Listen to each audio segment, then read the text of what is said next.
We're on to the very last kit bag now, with the Tekno SCT410 2.0 taking shape nicely. So it's on with the final few pieces and kit bag P, body mounts and final assembly.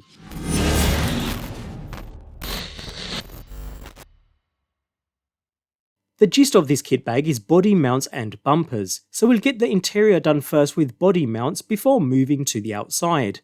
Note that both included body mount sections are not identical. One has a wider opening than the other due to the different sized shock mounts they attach to. The shorter opening goes on the front, while the wider opening is for the rear. Begin by attaching a body mount onto the top of each of the 4 supplied body posts, with a single 14mm caphead screw in each. Bear in mind you're going into the flat side. Repeat for each of the 4 posts. With those done, lower one body post into the front body mount, so the one with the narrower opening, and secure into place with another 14mm caphead screw going in from the front. Position is dependent upon your final body, so choose any but ensure all are installed at the same height. Complete the same process on the rear body mount too, again using 2 14mm caphead screws. I like to keep the post screws facing outwards too, just to make any future adjustments easier. Both body mounts are now ready to be installed onto the main truck body. So with that said, lower the front body mount into place just behind the front shock tower, and secure into position using 6 14mm button head screws. All go through the shock tower and straight into plastic here, so these only need to be snug with no need to over tighten. It's the exact same process with the rear, so with the mount in position on the inner side of the shock tower, secure into place using another 6 14mm button head screws. Again, a nice snug fit is all that's needed. Body posts done, and the inside of the vehicle now complete.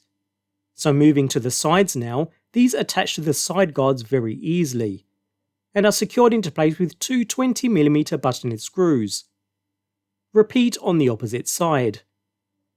To finish off, we need to install our front and rear bumpers, so we'll start with the front, which simply lines up into position and is secured with 2 25mm caphead screws in the middle 2 holes and 2 14mm caphead screws in the outer 2 holes. And with that, front bumper done.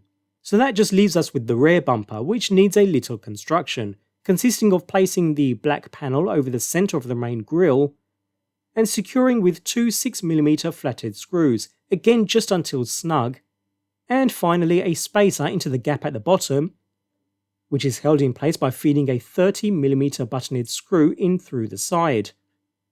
Repeat on the opposite side.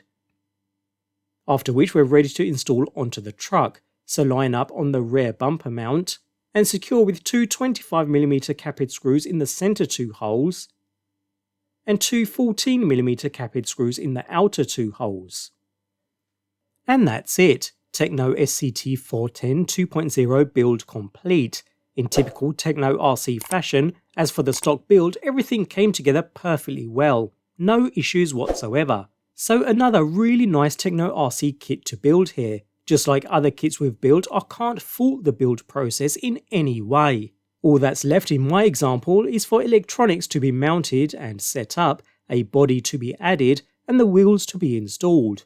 Wheels and tyres are not included, although the TKR 2220 set of wheels are certainly recommended. They're a stock part for the SCT series, but add your own set of tyres and they complement the build nicely. For now, that's our SCT410 2.0 build complete. Whether you're a pro or a complete beginner to builds like this, it's yet another Tekno RC kit that's well recommended.